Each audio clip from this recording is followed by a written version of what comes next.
Chers amis paroissiens de Saint-Laurent-de-Marac, comme vous pouvez le constater, je suis à l'entrée du parc et de l'église et je vous propose maintenant avec moi d'y aller faire un petit tour puisque vous y êtes tellement attachés et que malheureusement à cause du confinement, la plupart d'entre vous ne peuvent pas s'y rendre parce que vous habitez peut-être un petit peu loin, mais j'ai la grande joie de vous annoncer que toute la semaine sainte et dès aujourd'hui, l'église sera ouverte depuis le matin jusqu'en fin d'après-midi.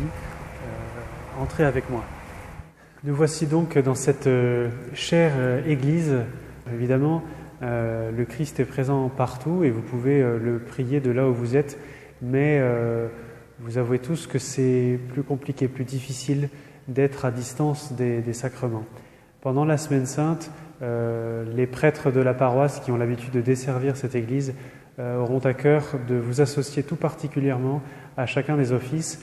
Vous savez que vous pouvez les suivre dans de multiples endroits.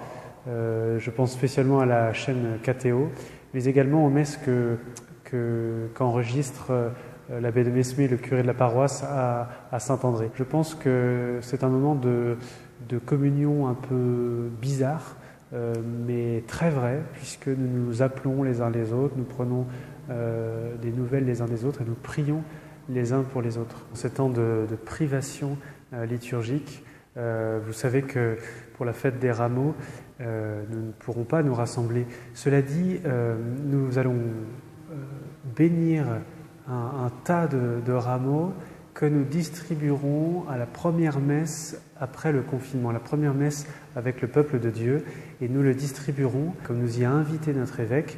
Ce sera un signe fort de communion, un peu comme la branche d'olivier que la colombe rapporte à Noé une fois que le déluge est terminé, que ces 40 jours, cette quarantaine sera terminée.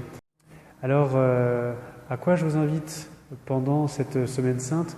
Eh bien, à vous associer tout particulièrement au Christ Jésus par les sentiments de la Vierge Marie.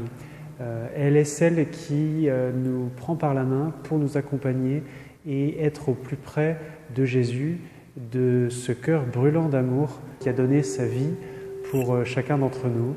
Et nous allons célébrer, commémorer les grands événements fondateurs de notre foi, de notre religion. Vous savez que la Semaine Sainte est la grande semaine des chrétiens, c'est la semaine sommet que nous vivons de manière liturgique très intensément.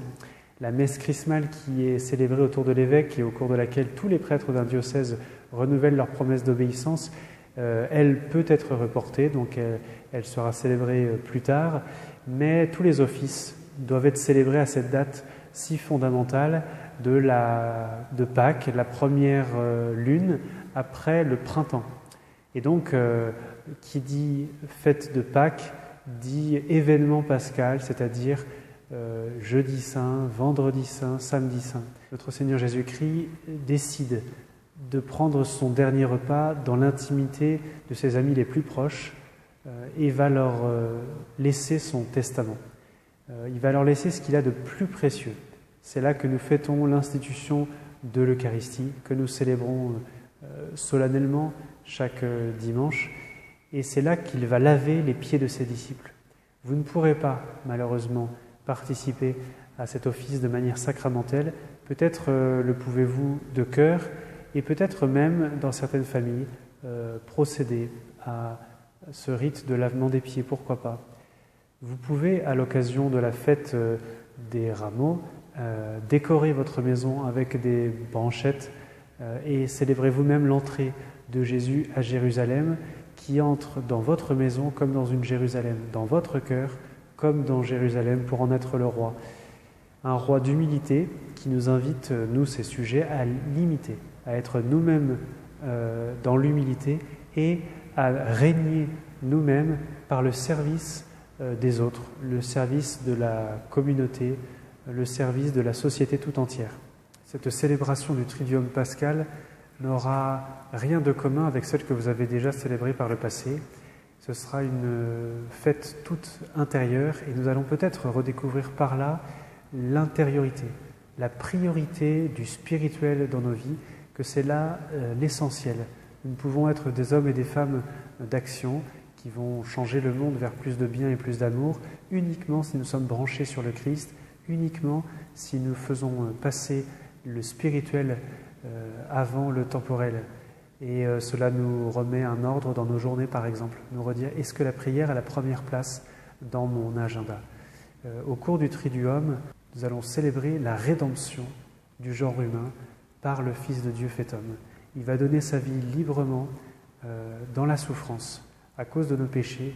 Vous voyez cette grande croix de Saint Léon où nous voyons à la fois cet amour, cet élan du Fils de Dieu et cette souffrance qu'ont causé nos tiédeurs, nos péchés. Demandons au Seigneur de nous pardonner ses fautes. Le jeudi saint, nous allons apprendre en famille le service mutuel. Le vendredi saint, nous allons faire pénitence, nous allons jeûner, nous allons demander pardon pour nos péchés. Et vous savez que vous pouvez obtenir le pardon de vos péchés avec un désir intense de pénitence. C'est ce qu'on appelle la contrition. Et si possible, une contrition parfaite, c'est-à-dire motivée par l'amour de Dieu. Faites un examen de conscience comme si vous alliez vous confesser. Et le plus important, prenez un long moment, un vrai temps de contrition, de larmes spirituelles, de pénitence, de regret de vos fautes passées, en incluant le désir de vous confesser dès que cela sera possible. Pendant la Semaine Sainte, l'Église sera ouverte. Vous pourrez donc venir y prier, l'habiter. Nous avons une mission vis-à-vis des gens qui nous entourent et qui n'ont pas la foi. Ils ne sont pas armés comme nous le sommes pour affronter cette épreuve.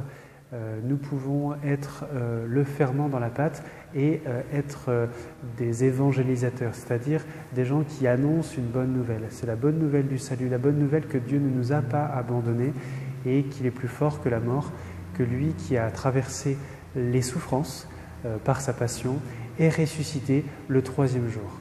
Je vous invite donc à aller avec lui, à être comme des Simons de Cyrène qui portent la croix, qui portent les souffrances les uns des autres pour pouvoir, à Pâques, avec lui, ressusciter dans la joie et l'allégresse. Je vous souhaite une sainte Semaine Sainte, un saint Triduum pour la conversion de notre paroisse, mais également la conversion du monde, pour que enfin ce monde un petit peu effréné ralentisse et se rappelle des choses importantes, se rappelle sa mesure, qu'il n'est que créature et que Dieu Tout-Puissant qui règne sur le monde veille sur chacun d'entre nous. Que Dieu vous bénisse tous là où vous êtes. Priez pour nous aussi les prêtres. Je vous souhaite vraiment beaucoup de courage et beaucoup de joie en Jésus. Amen.